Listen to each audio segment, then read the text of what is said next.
Hello everyone, welcome back. My name is Shivam और आज की वीडियो में हम ईएमआरएस के अकाउंटेंट एग्ज़ाम के मैथमेटिक्स को सॉल्व करने वाले हैं। थोड़ा सा मैथ्स का स्तर अच्छा था और आशा हम ये कर सकते हैं कि इसी तरह का स्तर आपको केवीएस के टीयर 1 में भी देखने को मिल सकता है। हालांकि अकाउंटेंट की जो एलिजिबिलिटी होती है वो उसमें ग्रेजुएशन में भी मैथमेटिक्स चाहिए होती है, तो हो सकता है कि उससे स्तर थोड़ा सा नीचे हो। और हो सकता है नहीं, बिल्कुल थोड़ा नीचे तो स्तर होगा, क्योंकि इसमें बहुत ज़्यादा कैलकुलेटिव क्वेश्चंस भी हैं और बहुत ज़्यादा घुमाकर बिल्कुल सीधा आंसर ना पूछ के बहुत सारी चीज़ें एक्स्ट्रा पूछी गई हैं जिसमें आपको मशक्कत करनी पड़ जाए, है ना।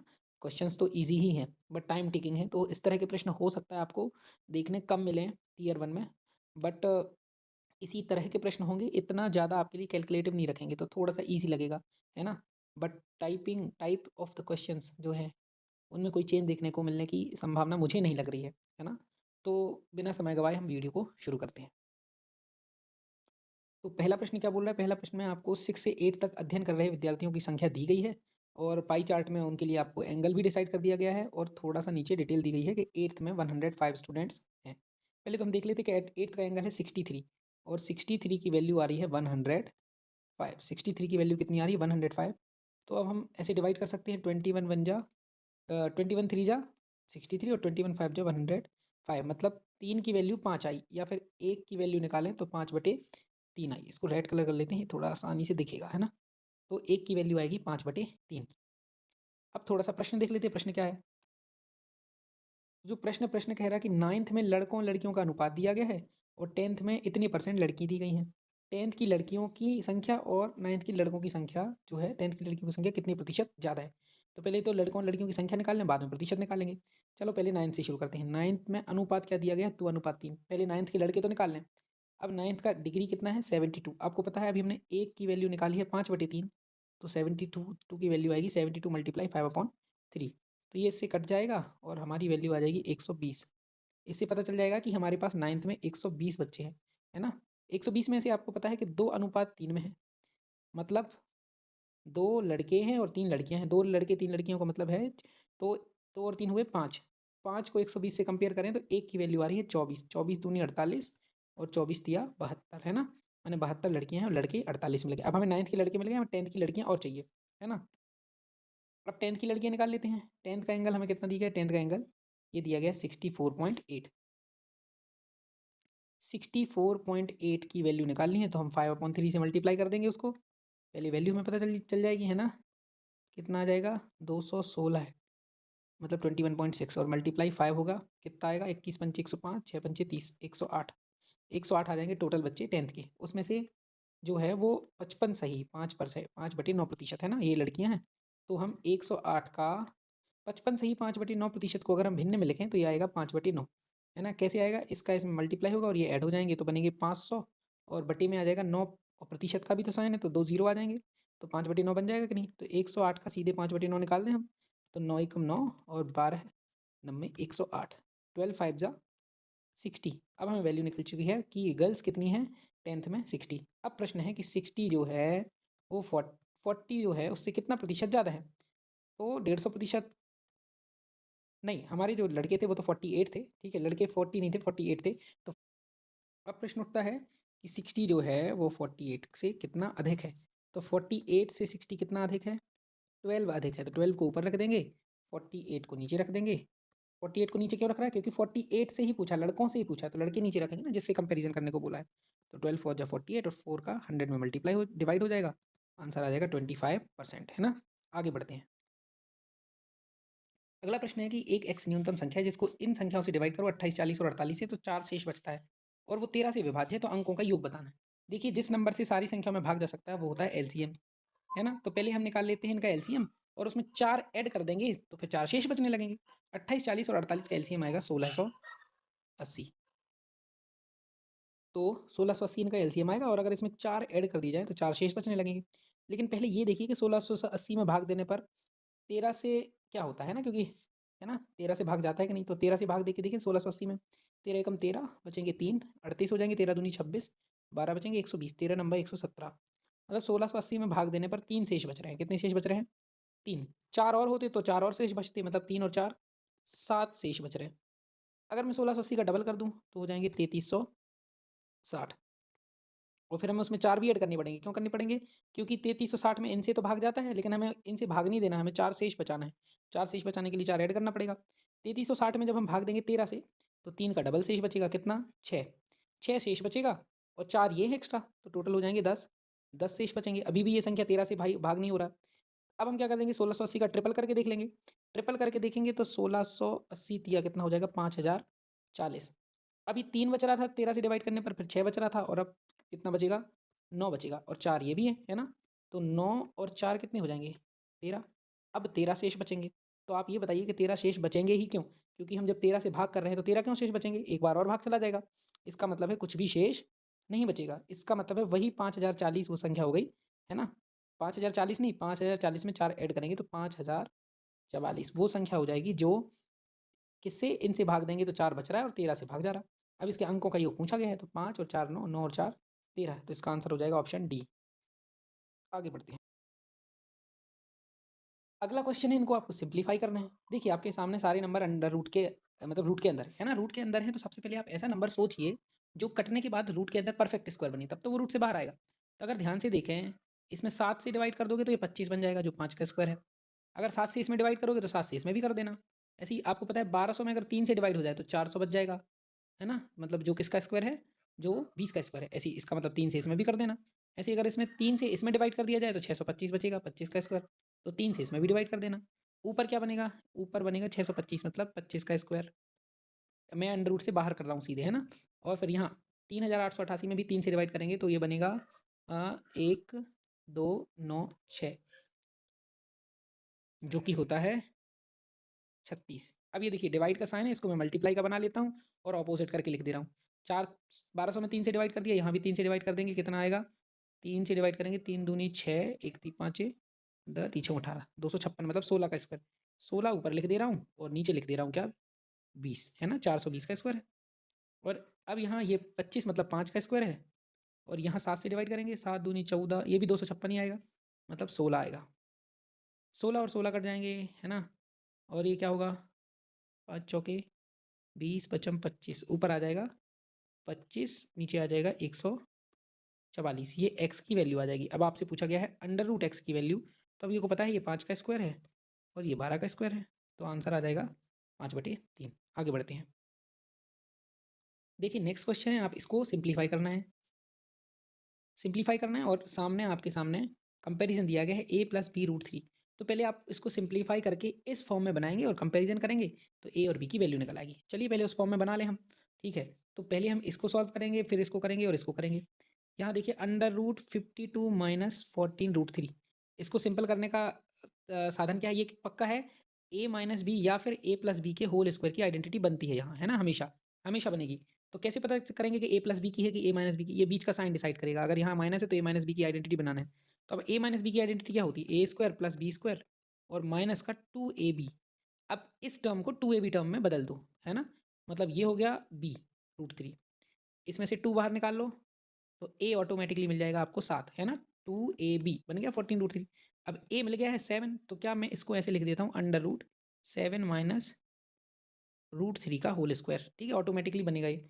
इसको 52 को तोड़ सकते हो आप, 7 का स्क्वायर प्लस √3 का स्क्वायर माइनस, देखो 7 का स्क्वायर 49 आएगा, √3 का 3 आएगा, 52 बन जाएंगे, है ना? ये अंडर रूट और स्क्वायर काट देंगे तो बचेगा 7 - √3। मतलब ये जो ऊपर इतना हिस्सा है ना? तो ये बना रहा है 7 - √3, ठीक है? अब √121 को 11 लिख देता हूँ मैं। 11 × 7 - √3, और अपॉन में देख लेते हैं। अपॉन में जो हमारे पास अंडर रूट में 28 + 10√3 है, इसको भी मैं तो लिख सकता हूँ √3 2ab के लिए b, और 2 a ऑटोमेटिकली 5 आ जाएगा, 2ab, है ना? इस टर्म को तो ये बन जाएगा अंडर रूट 3 और आगे आ जाएगा 5, 5 + अंडर रूट 3 का होल स्क्वायर, है ना? तो ये स्क्वायर और अंडर रूट कट जाएंगे, तो नीचे हमें क्या मिलेगा? नीचे मिल जाएगा 5 + अंडर रूट 3। अब थोड़ा सा इसको हम सॉल्व कर लें। अब जो जो हमारा डिनोमिनेटर है उसमें अंडर रूट आना नहीं चाहिए, तो इसको हम उसका रेशनलाइजेशन कर लेंगे, है ना? हर का रेशनलाइजेशन, रेशनल नंबर बनाना है हमें डिनोमिनेटर को। तो हम अगर यहाँ प्लस साइन है तो माइनस से मल्टीप्लाई कर देते हैं, माइनस का साइन है तो प्लस से कर देते हैं। मल्टीप्लाई कर दो, इसको सॉल्व कर देंगे। नीचे हमेशा बननी चाहिए a² - b² की आइडेंटिटी, इतना ध्यान रखने की जरूरत है ना? तो ऊपर बनेगा क्या? ऊपर मल्टीप्लाई होगा, ऊपर मल्टीप्लाई करते हैं केवल इतने का मल्टीप्लाई कर लेते हैं ना इनका बस आपस में। तो 11 बाहर रखेंगे, अंदर आएगा 7 5 जा 35, √3 का 5 से होगा तो 5 √3 माइनस का 7 का √3 से होगा तो 7 √3, मतलब दोनों बन जाएंगे माइनस के 12 √3, और √3 का √3 से होगा तो माइनस माइनस का प्लस, और √3 मिला के बन जाएंगे 3, है ना। नीचे क्या आएगा, नीचे a² माइनस b², 5 का स्क्वायर 25 और √3 का स्क्वायर 3, 25 में से 3 जाएंगे तो 22। अब हम इसको कट कर देंगे, 11 बन जाए 11, 11 2 जा 22, ऊपर आ जाएंगे कितना आ जाएगा 38 माइनस 12 √3 और अपॉन में 2 से डिवाइड कर देंगे तो बचेगा 19 प्लस नहीं 19 माइनस 6 √3। अब हम इसको कंपेयर कर देते हैं, इससे a प्लस बी √3 से, √3 को तो √3 से कंपेयर करेंगे, a की जगह पे आ जाएगा 19 और b की जगह पे आ जाएगा -6, a की जगह पे क्या आ जाएगा 19। अब a प्लस बी की वैल्यू पूछिए आपसे, तो a प्लस बी की वैल्यू क्या आ जाएगी 19 प्लस -6, 13 आंसर आ जाएगा। आगे बढ़ते हैं। एक एक ये उसी तरह का क्वेश्चन है जो हम प्रिंसिपल की मैथमेटिक्स में सॉल्व कर चुके थे, तो इसको दोबारा करने की जरूरत नहीं है, वैसा ही प्रश्न है ना। इसका आंसर आप कमेंट में लिखिए क्या आंसर आएगा। अगला प्रश्न है कि जब धनात्मक संख्याओं x y z को 31 से डिवाइड किया जाता है तो ये शेष बचता है। ऐसे मान लो कि वो संख्या ऐसे अगर शेष नहीं बचाना होता, मान ही लेते हैं कि वो संख्या 31 है ना, ऐसे अंदाजे से। तो एक मान लेते हैं 31 + 17 48, दूसरी मान लेते हैं 31 + 24 तो 55, है ना, और एक आ जाएगी 31 + 27 मतलब 58। ये हमने मान ली मन से, क्योंकि इसमें 31 से डिवाइड करेंगे तो इतना इतना और इतना क्या बच जाएगा, शेष बचेगा, है ना। अब पूछा है 4x - 2y + 3z को 31 से डिवाइड करना है, तो पहले 4x 2y और 3z की वैल्यू निकाल लेते हैं ना। 4x मतलब 4 × 48, 2y मतलब 2 × 55 और 3z मतलब 3 × 58। इनको मल्टीप्लाई कर लेंगे, 40 चौके 160, 8 चौके 32, है ना, 55 दूनी 110 और 58 दिया 150 और 8 दिया 24, 174। कह रहे हैं 4x में 3z जोड़ दो और ये माइनस कर दो, जोड़ दो 192 में 174 जोड़ दो और आपको 110 घटाना है, कितना आएगा 258, वैल्यू आ जाएगी 258 कितने की 4x - 2y + 3z की वैल्यू। अब अगर आगे प्रश्न पूछा गया इसमें 31 से डिवाइड करो तो क्या बचेगा, 258 में 31 से डिवाइड करके देख लो, 31 कितना आ जाएगा 248, बचेंगे कितना 10 बचेंगे, 30 240, हाँ 10 बचेंगे, तो बस 10 आंसर हो जाएगा। अगला प्रश्न है इसकी वैल्यू निकालना है। ये थोड़े से मुश्किल प्रश्न है, वैसे मुश्किल नहीं है, आप सीधे सीधे भी कर सकते हो। देखिए पहले तो इसको फ्रैक्शन में लिखना पड़ेगा, सब चीज़ को फ्रैक्शन में लिखना पड़ेगा, है ना। 1.05 बार को फ्रैक्शन में कैसे लिखोगे, बार केवल 5 पे है तो 105 लिखो ज्यों कहते हैं, उसमें से बाकी बचा हुआ हिस्सा जिस पे बार नहीं है वो माइनस करो और अपॉन में लिखो 90। 90 क्यों लिख रहे हैं, अगर ये बार पूरे पे होता तो लिखते 99, जितने पे बार है नहीं उतने जीरो लगाने पड़ेंगे, है ना। शॉर्टकट ट्रिक है, अभी मैं डिटेल में आपको बता नहीं सकता। तो ये बन जाएगा 95/90, एक बन गया। दूसरे वाले को और देख लेते हैं, 0.95, इसमें पूरे पे बार है ना, पूरे पे बार है तो हम उसको 95 ज्यों का त्यों अपॉन में 99 लिख सकते हैं ना, जितने पे बार होगा उतने 9 लगाने हैं। या एक ही डिजिट पे बार था तो एक 9 और बाकी 0, है ना, इसमें दोनों पे ही बार है तो दोनों ही 9 9। चलो एक और लिख लेते हैं, तीसरा 81 पूरे पे बार है तो हम उसको भी लिखेंगे 81/99। और फिर यहाँ नीचे वाले और देख लेते हैं, 37 पूरे पे बार है तो 37/99, और यहाँ 41 में केवल 1 पे बार है तो 41 में से पहले 41 में से क्या करेंगे, 41 में से 4 माइनस कर देंगे तो बचेंगे 37 और अपॉन में लिखेंगे 90, क्योंकि पूरे पे बार नहीं है ना। और यहाँ 36 पे भी, 36 में भी पूरे पे बार नहीं है, केवल 6 पे, 36 में से 3 माइनस कर देंगे 33 बचेगा और अपॉन में आ जाएगा 90। अब हमें सारी वैल्यू पता चल चुकी हैं, हम यहाँ सॉल्व कर देते हैं। 1.05 को हम क्या लिखेंगे 95/90, इसमें डिवाइड लिखा है तो डिवाइड को हम मल्टीप्लाई में बदल देते हैं और सामने वाली चीज़ को पलट देंगे। 95 का बार ऐसे लिखा जाता है तो उसको हम ऐसे लिख लेते हैं, 99/95 पलट के लिख लिया हमने। फिर नेक्स्ट है 0.81, 0.81 पे बार जो है उसको हम लिख लेंगे 81/99, और नीचे नीचे तो वो लिखना ही 37/99, फिर से डिवाइड है, डिवाइड को मल्टीप्लाई बना लेंगे और इसको ये लिख सकते हैं तो पलट के लिख लेते हैं 90/37 और मल्टीप्लाई लास्ट वाले को तो हम लिखते हैं 33/90।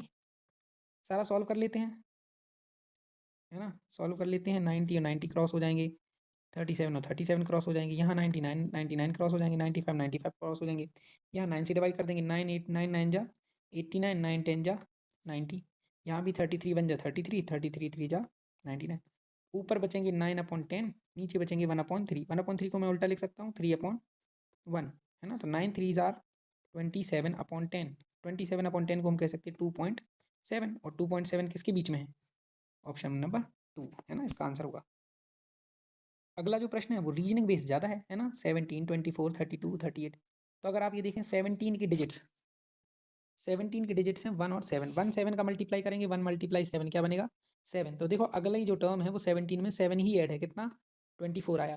24 में जो अगली टर्म है वो कैसे ऐड की है हमने, 24 में 2 मल्टीप्लाई 4 करके, है ना। तो 24 में 2 मल्टीप्लाई 4, क्योंकि उसके वही डिजिट्स हैं, 24 और 8 हो जाएंगे 32। 32 में अगला ऐड किया है 3 मल्टीप्लाई 2, तो हो गया 38। तो अगली टर्म आना चाहिए 38 में 3 मल्टीप्लाई 8, कितना चाहिए आना चाहिए 38 और 24 कितना आ जाएगा 62। तो ये तो x मिल गया हमें, अब चाहिए y। 74 में ऐड कर दो 7 मल्टीप्लाई 4, 74 में 28 ऐड करो 102, ये मिल गई y की वैल्यू। अब 2x प्लस वाई पूछा है, 2x प्लस वाई मतलब 62 को डबल कर दो, 62 का डबल करेंगे 124 और उसमें y ऐड कर देंगे 102, कितना आ जाएगा 226, ऑप्शन 3। अगला प्रश्न जो है वो बोर्ड मास रूल से रिलेटेड है, इसको आप सॉल्व कर लेंगे और क्वेश्चन नंबर के साथ कमेंट में इसका आंसर भी लिखेंगे, ठीक है। इसको मैं सॉल्व नहीं कराने वाला। अभी तक सारे प्रश्न उतने मुश्किल नहीं थे, थोड़े से लेंदी थे, मुश्किल नहीं थे, कुछ कुछ थोड़ा सा अगर कहें तो जिनकी जो मैथमेटिक्स बैकग्राउंड से नहीं है उनको टफ लग सकती है। अब इनकी आय जो है वो है 54,000, है ना, जो कि भरत की आय से एक 20% कम है। ऐसा समझ लो कि भरत की आय अगर 100 रुपये है तो अब इनकी आय 20% कम है 80, लेकिन 80 की वैल्यू तो दी गई है कितना 54,000 रुपये। अब इनकी आय 80 होना चाहिए, 20% कम है, लेकिन वो तो हमें दी गई 54,000 है।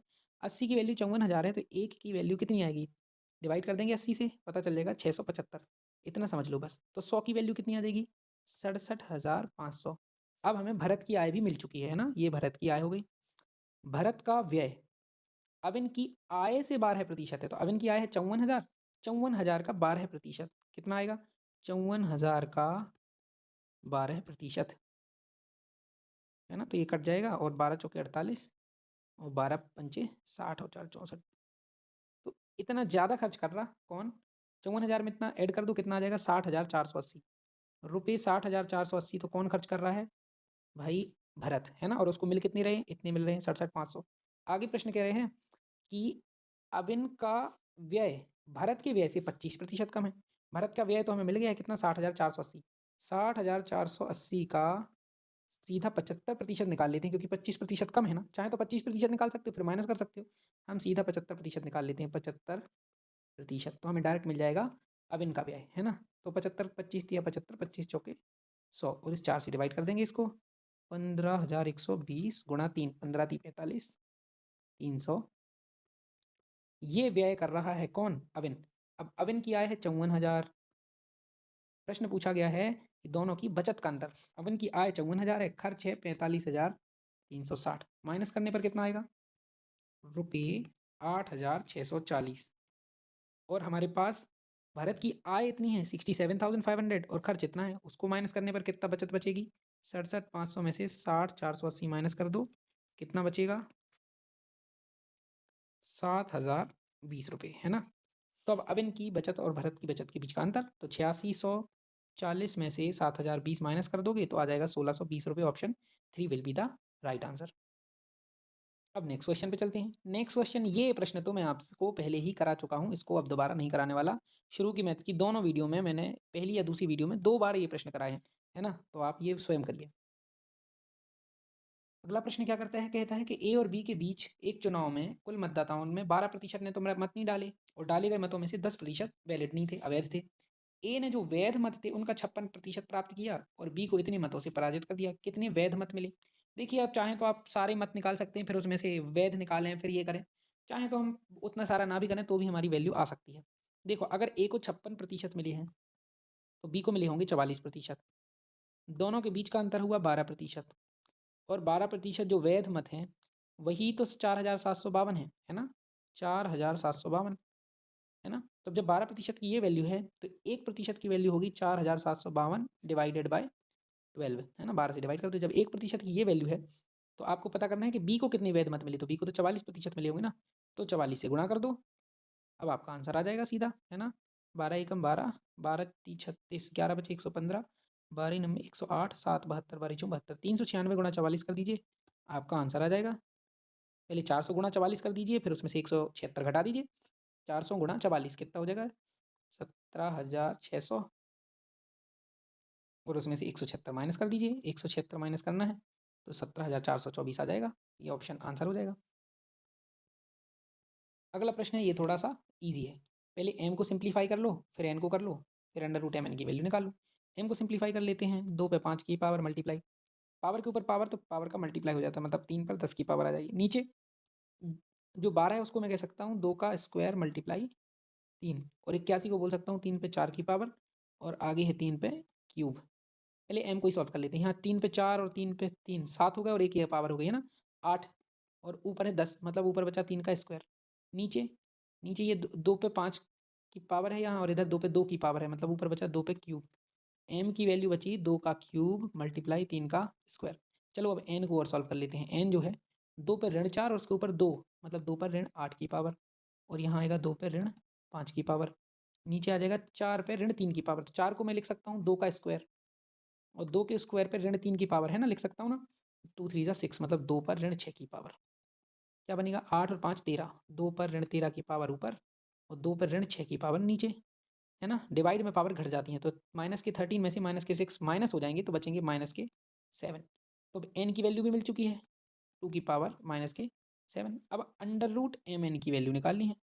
निकाल लेते हैं। अंडर रूट के अंदर 2 का स्क्वायर मल्टीप्लाई 3 का स्क्वायर मल्टीप्लाई 2 पर माइनस 2 का स्क्वायर नहीं 2 का क्यूब है ना, 2 का क्यूब 2 पर -7, -7 है और 2 का क्यूब है तो माइनस के 4 बचेंगे। अंडर रूट के अंदर 3 का स्क्वायर मल्टीप्लाई 2 पर माइनस का 4 की पावर। फिर हम क्या करेंगे? माइनस की 4 की पावर को प्लस की पावर लिख सकते हैं, अगर चाहें तो नीचे लिखना चाहें 3 का स्क्वायर अपॉन 2 पर 4 की पावर, है ना। तो 3 के स्क्वायर से 3 बाहर आ जाएगा, और 2 पे 4 की पावर से 2 का स्क्वायर बाहर आ जाएगा। 2 का स्क्वायर कितना होता है? 4, तो 3/4 बाहर आ जाएंगे, और यही हमारा आंसर हो जाएगा। तो आज की वीडियो में इतने प्रश्न रहने देते हैं। इसका पार्ट 2 ले आएंगे। पार्ट 2 में बचे हुए बाकी क्वेश्चन सॉल्व कर लेंगे। इसके अलावा जेएसए का जो पेपर हुआ है उसकी मैथमेटिक्स, अभी एएमआरएस का है ना, और उसके अलावा वार्डन का पेपर जो हुआ है उसकी मैथमेटिक्स को भी सॉल्व कर लेंगे। अब आपसे देखा जाए तो आगे की राह क्या है? आगे आपको क्या करना है? आपको जिस तरह के प्रश्न इन पेपरों में देखने को मिल रहे हैं, आप किसी भी बुक को उठाइए, चाहे DSSB के PYQ की, चाहे SSC के PYQ की, चाहे नवोदय KVS, जहाँ से आपको जो भी मैथमेटिक्स की बुक मिले, चाहे RS अग्रवाल मिले, इन्हीं तरह के इसी तरह के प्रश्नों को केवल सॉल्व करिए। KVS का पैटर्न भी इसी तरह का देखने को मिलेगा। सिंप्लीफिकेशन से बहुत ज़्यादा क्वेश्चन आते हैं, 3-4 क्वेश्चन आ रहे हैं, देख लीजिए एक प्रॉफिट लॉस से। आप खुद एनालाइज कीजिए, हर चीज़ के लिए वीडियो पर निर्भर मत रहिए, है ना। 10 जगह की वीडियो छाटेंगे तो दिमाग भी आपका 10 जगह चलेगा। ठीक है, तो ज़्यादा बात नहीं करते हैं, वीडियो ज़्यादा लंबी हो गई है। आगे हम दूसरे पार्ट में बाकी चीज़ें डिस्कस करेंगे। Thank you everyone, have a nice day.